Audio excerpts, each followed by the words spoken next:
নমস্কার বন্ধুরা, গল্পখানার একটি নতুন গল্প নিয়ে আমরা আবারও হাজির হলাম। আজকের গল্প লালবাগ কেল্লা, পর্ব 2।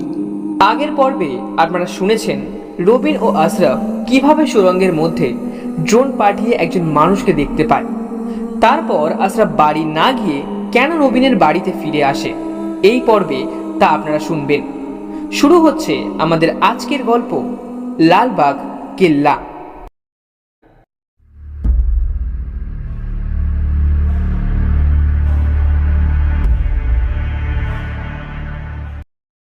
আশরাফ প্রচুর হাঁপাচ্ছে।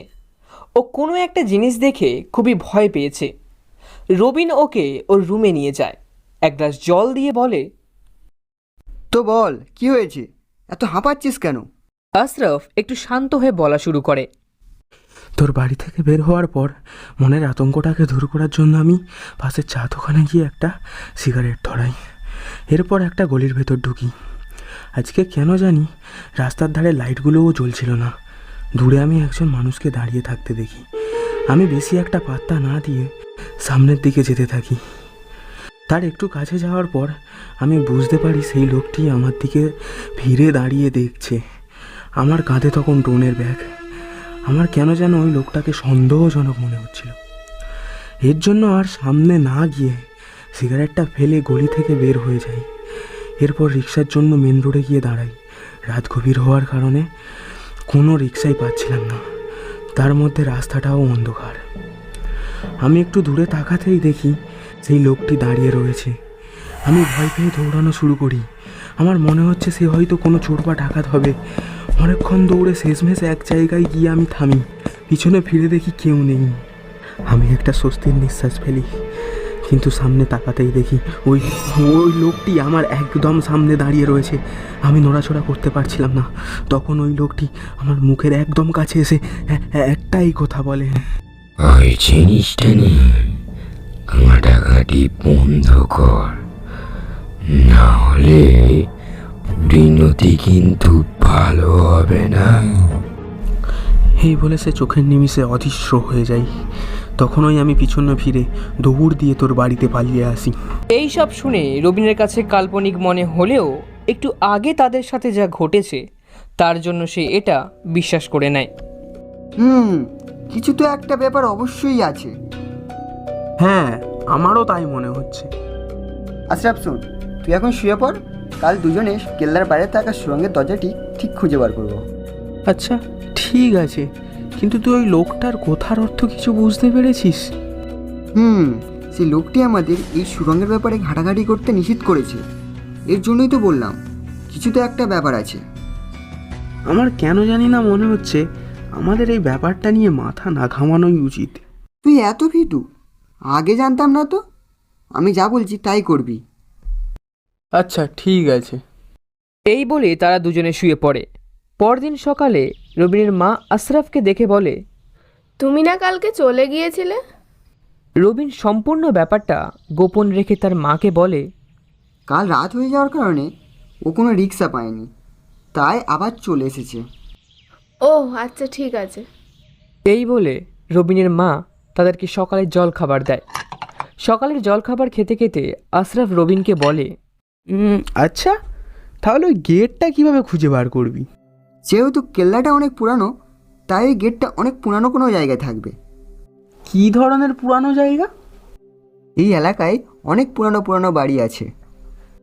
ও আচ্ছা, তাহলে আমাদেরই সর্বপ্রথম সব থেকে পুরানো বাড়ি খুঁজে বের করতে হবে, তাই তো নাকি? হ্যাঁ একদমই। আচ্ছা ঠিক আছে। ওরা খাওয়া শেষ করেই বের হয়ে যায় এলাকার সব থেকে পুরনো বাসা খোঁজার জন্য। সকাল পেরিয়ে দুপুর, দুপুর পেরিয়ে বিকাল, কিন্তু ওরা তাও 40-50 বছরের বেশি পুরনো কোনো বাসা খুঁজে পায় না। শেষমেশ আশরাফ বলে, ভাই, কালকে রাতে এত দৌড়োদৌড়ি করে শরীর আর বিন্দুমাত্র শক্তি নেই। আজকে আমি যাই, কিছু পেলে আমায় জানাস। আচ্ছা ঠিক আছে, কিছু পেলে তোকে অবশ্যই জানাবো। এরপর রবিন ওর বাসার গেটের সামনে চলে আসে। তখনই ও দেখে ওদের বাসার বাড়িওয়ালা উনি আজকে চলে যাচ্ছে, তার জন্য হাসান সাহেবকে বলতে এসেছে। উনি চলেই যাচ্ছিল, তখনই রবিন ওনাকে ডাক দেয়। আঙ্কেল, হ্যাঁ বাবা বলো। আপনি তো এই বাড়ির বাড়িওয়ালা, তাই না? হ্যাঁ বাবা, কিন্তু কেন বলো তো? আচ্ছা, এই বাড়িটা কত বছর পুরানো? এটার নিচতলা আমার বাবারও জন্মের আগের, আর উপরের তলা আমিই বানিয়েছি। প্রায় 20-30 বছর আগে হবে। আচ্ছা আঙ্কেল, ধন্যবাদ। কি করবে, কই বললে না তো? না মানে, বাড়িটা অনেক পুরানো মনে হচ্ছিল তো, তাই জিজ্ঞাসা করলাম আর কি। ও আচ্ছা ঠিক আছে, কিন্তু বাবা তুমি একটু সাবধানে থেকো। এই কথাটা শুনে রবিন একটু অবাক হয়, কিন্তু ও বেশি পাত্তা দেয় না। কিন্তু ও মনে মনে অনেক বেশি খুশি হয়ে যায় এই ভেবে যে ও অবশেষে সবথেকে পুরনো বাড়িটা খুঁজে পেল। এরপর ও ভাবে, এখন আশরাফকে কিছু জানানোর দরকার নেই, বরং আমিই খুঁজে দেখি সেই সুড়ঙ্গের দরজাটা পাই কিনা। এরপর ওরা নিচতলায় যায়। বাড়িটা ডুপ্লেক্স, আর ওরা মাত্র 4 জন, তাই নিচের বেশ কয়েকটা রুমই খালি ছিল। আর একটা রুমে ওর বাবা মা আর ছোট বোন থাকতো। ও সবগুলো রুমই চেক করে দেখে, কিন্তু শেষ রুমে ও যখনই যায় তখনই ও খুশিতে আত্মহারা হয়ে যায়। রবিন ওই রুমে দাঁড়িয়ে বুঝতে পারছিল যে রুমের নিচে অনেকখানি জায়গা ফাঁপা রয়েছে। তার মানে এই রুমের নিচে অন্য কোনো একটা রুম আছে। ও একটা হাতুড়ি দিয়ে জোরে মাটিতে আঘাত করে, যার ফলে কিছুটা অংশ ভেঙে যায় এবং ও দেখতে পায় ওর আন্দাজটা একদম ঠিক। জোরে শব্দের কারণে রবিনের বাবা কিসের শব্দ হলো এটা জানার জন্য ওই রুমে আসতে থাকে। ওর বাবা আসছে এটা টের পেয়ে ও তাড়াতাড়ি করে পাশে থাকা একটা খালি ওয়ার্ড্রব ওই গর্তের উপরে রেখে দেয়। ওই রুমে অনেক জিনিসপত্র রাখা ছিল। তখনই রবিনের বাবা এসে বলে, রবিন, এত জোরে কিসের শব্দ হলো? আসলে বাবা, মাটিতে হাতুড়িটা পড়ে গিয়েছিল। ও আচ্ছা, সাবধানে কাজ করিস, আবার হাত পা ভাঙিস না জানো। এই বলে রবিনের বাবা চলে যায়। রবিন তখন দৌড়ে ওর রুমে চলে যায়। ওর ফোনটা হাতে নিয়ে সাথে সাথেই সে আশরাফকে ফোন করে। সমস্ত ঘটনা খুলে বলে সে। আশরাফ এই সমস্ত ঘটনা শুনে খুবই খুশি হয়ে যায় যে তারা অবশেষে মূল জিনিসটা খুঁজে পেল। আশরাফ তাড়াতাড়ি করে রবিনদের বাসায় চলে আসে। ও এসে দেখে রবিন ইতিমধ্যেই ছোট্ট একটা গর্ত করে ফেলেছে।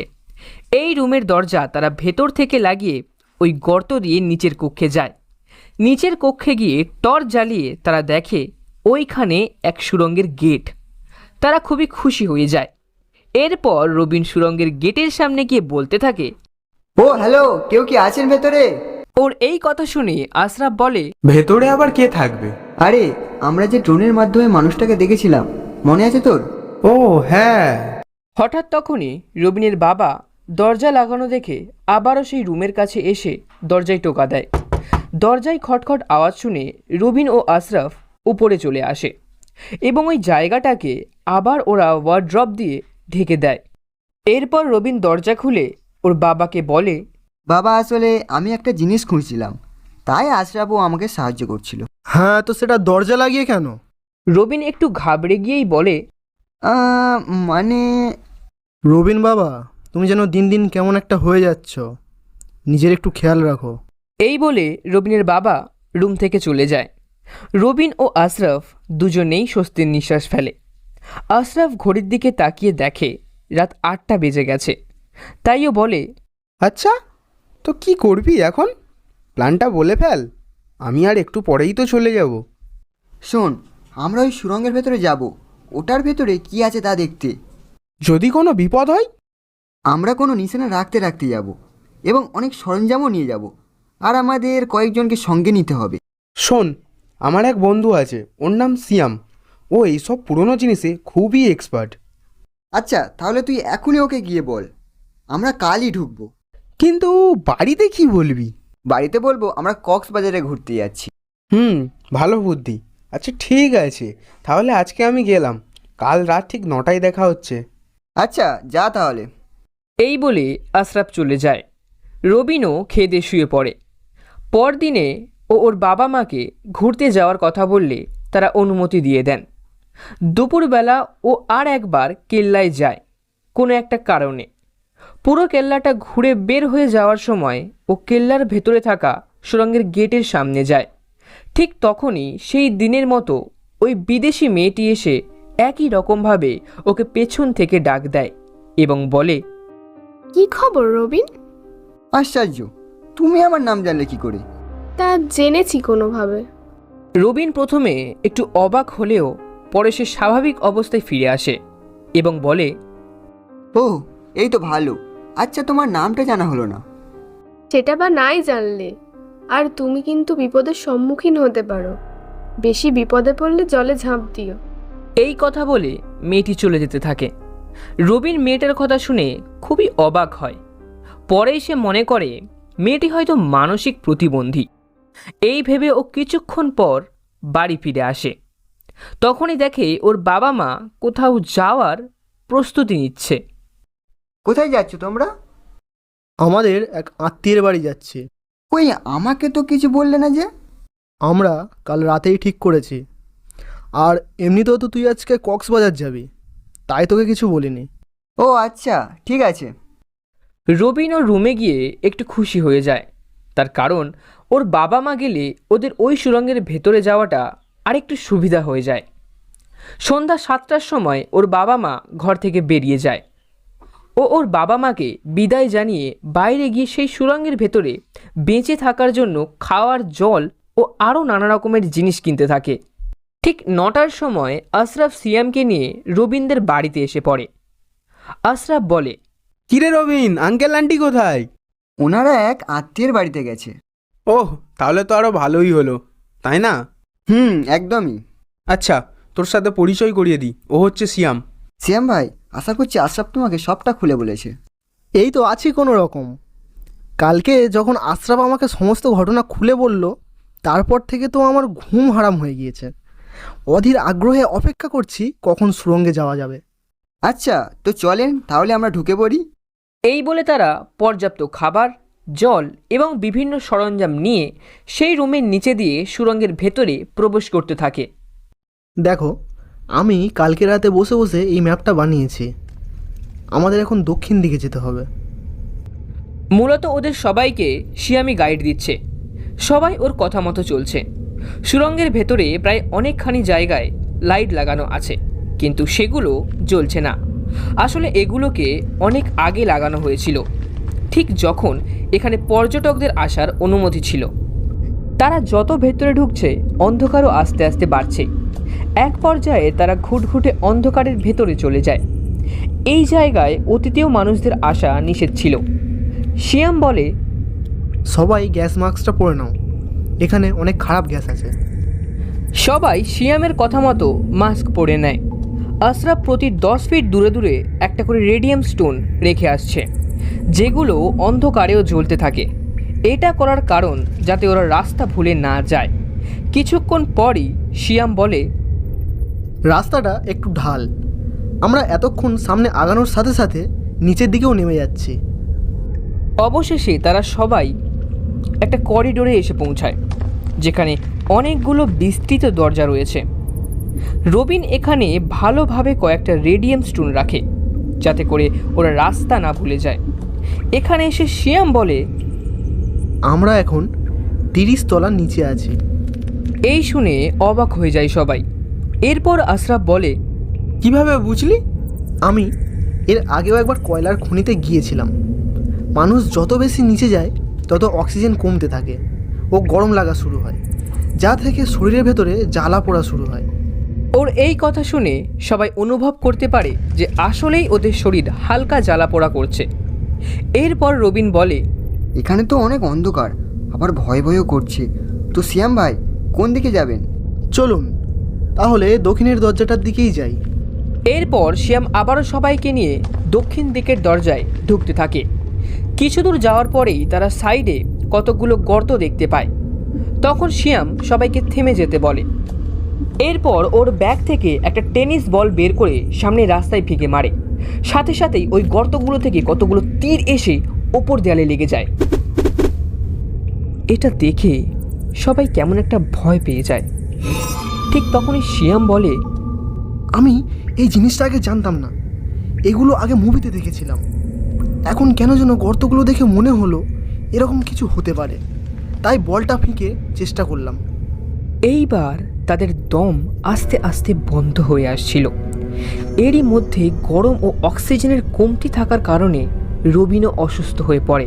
হুট করেই আশরাফ সামনের দিকে সেই পুরনো দিনের সৈনিকের ড্রেস পরা লোকটিকে দেখতে পায়। আচমকাই সেই লোকটি অদৃশ্য হয়ে যায়। এই দেখে আশরাফের গায়ে কাঁটা দিয়ে ওঠে। ঠিক তখনই রবিনের আচমকা মনে পড়ে যায় তার বাড়িওয়ালা কেন তাকে এই সুড়ঙ্গের ভেতরে আসতে মানা করেছিল। তার মানে রবিনের বাড়িওয়ালাও সবটা জানতো। রবিন ভয়ে ভয়ে বলতে থাকে, আমরা এখানে আর কিছুক্ষণ থাকলেই মরে কঙ্কাল হয়ে যাব, বরং সবাই মিলে ফিরে যাই চ। সবার অবস্থা একদম খারাপ হয়ে যায়, তাই সবাই রাজি হয়ে যায় ওখানে যাওয়ার জন্য। কিন্তু পেছনে ফিরেই তারা দেখে রবিন এতক্ষণ ধরে যে পাথরগুলো ফেলছিল তার একটাও নেই। এটা দেখে ওরা খুবই ঘাবড়ে যায়, ওরা অস্থির হয়ে পড়ে, ওদের শরীরের অবস্থা খুবই খারাপ হয়ে যায়। তার মধ্যে এখন কোন দিকে যাবে সেটাই বুঝতে পারছে না তারা। ঠিক যেন তারা বুঝে শুনেই মরণ ফাঁদে পা দিয়েছে।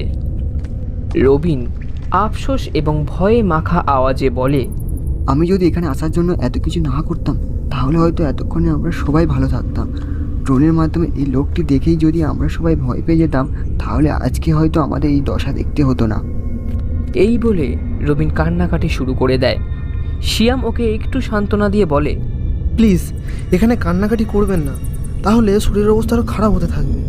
আর একটু সামনের দিকে গিয়ে দেখি কি পাওয়া যায়। ওদের শরীরের অবস্থা একদমই ভালো না, তাও ওরা ওদের সর্বোচ্চটা দিয়ে সামনে আগাতে থাকে। একটু সামনে গিয়েই ওরা সামনের রাস্তায় জল দেখতে পায়। তারপর থেকেই আবার রাস্তা, মানে ওদের সামনের রাস্তায় যাওয়ার জন্য আগে জল জমা জায়গাটা পেরিয়ে যেতে হবে। আশরাফ একটু কাছে গিয়ে জলে হাত দিয়েই বুঝতে পারে এখানে জলটা বেশ গভীর। এইবার ওদের বাঁচার আশা সম্পূর্ণই শেষ। এটা শুনে রবিন নিজের মাথা নিজেই মারছে এবং ও আশরাফ ও শিয়ামকে বলে, আমাকে ক্ষমা করে দিও, আমি না বললে হয়তো তোমরা এখানে আসতেই না। ওরা খাবার ও জল নিয়ে এখানে এসেছিল কয়েক দিন ধরে থাকবে বলে, কিন্তু কয়েক ঘন্টা না যেতে যেতেই ওদের অবস্থা একদম খারাপ হয়ে গিয়েছে। আশরাফ কাতর স্বরে বলে, দোষ খালি তোর না, দোষ আমারও আছে, আমাকেও ক্ষমা করে দিস।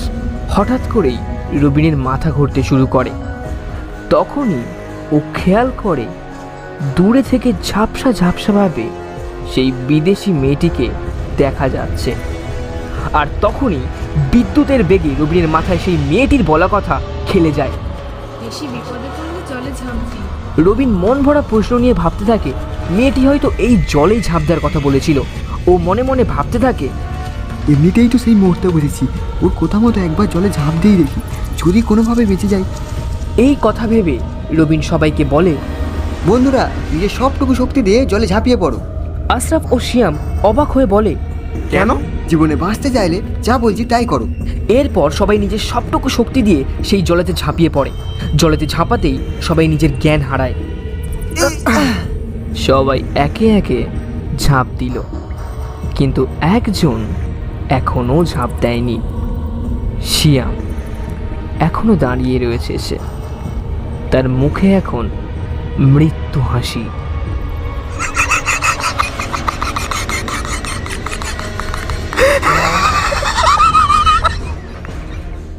কিছুক্ষণ পরেই রবিনের জ্ঞান ফেরে।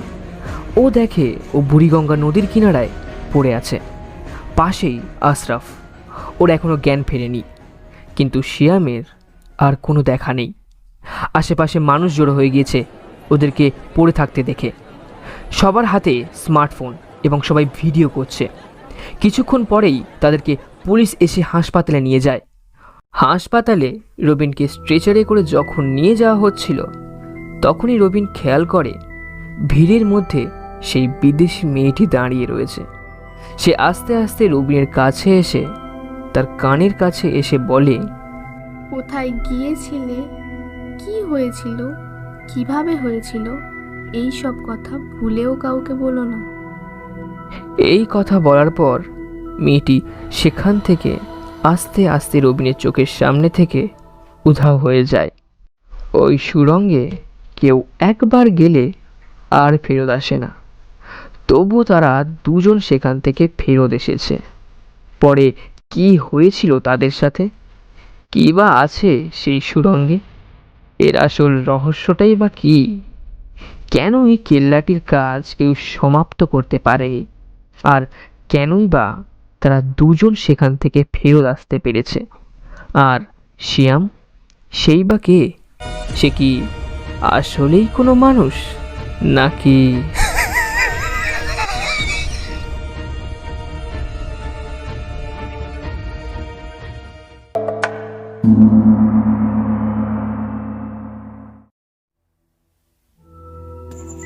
এখানেই সমাপ্তি হলো আমাদের লালবাগ কেল্লার দ্বিতীয় পর্ব।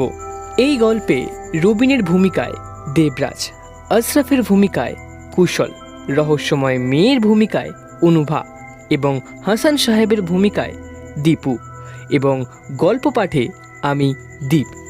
আরও একটি নতুন রোমাঞ্চকর এবং লোমহর্ষক গল্প নিয়ে আমরা খুব শীঘ্রই আসছি। ততক্ষণ স্টে টিউন।